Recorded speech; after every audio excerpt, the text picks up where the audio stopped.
Welcome. This is another video in our series about what we're calling the unified path. The unified path is the proposition that a spiritual path needs to be unified in the sense of addressing all of us. It needs to be holistic. It needs to address our whole being, body, mind, heart, and soul.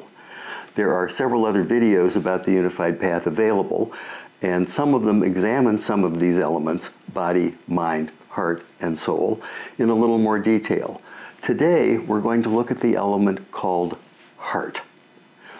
Heart is important because not only are our hearts important, but because so much of our lives, and particularly our spiritual lives, evolve around the notion of devotion or connection with the transcendent.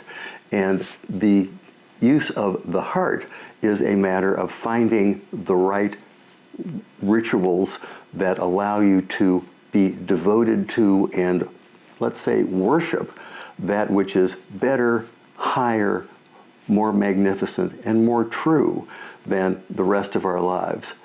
Knowing that the transcendent is available and that we can connect to it in any number of ways is an essential part of our lives and certainly our spiritual lives.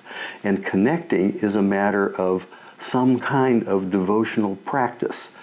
Now, when we think of devotional practices, things like Sufi spinning or Native American sunrise rituals come to mind, and those all certainly fit the definition. But there's also the possibility of including whatever it is that you find enervating, that whatever it is that you love or think is better, higher, or more beautiful in your own life.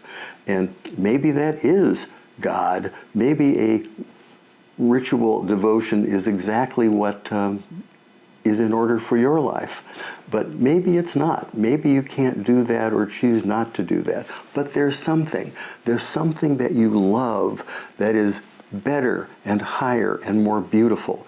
Maybe it's art. Maybe it's music.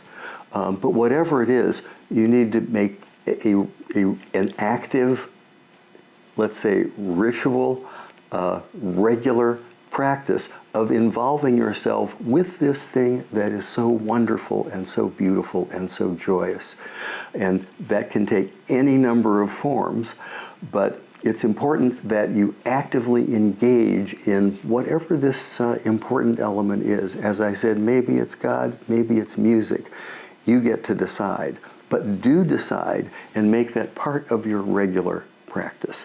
And in connection with that, one of the things that facilitates this is the notion of service, because being of service really wears away the ego and separativity and allows you to engage with the world around you in ways that are happy and joyous and favorable. Now, it isn't simply a matter of making a contribution to a charity. It's a matter of actually doing something that involves you, that makes you present, and that is actually your service. But it needn't be complicated. It could be something like making a meal for a friend who's having a hard time, or writing a thank you note to somebody who's been a lot of help, or something simple. But it's important to take some time regularly, daily, no less than weekly, and do something of service. Because in conjunction with these acts of devotion, service facilitates that, and in the process helps open the heart.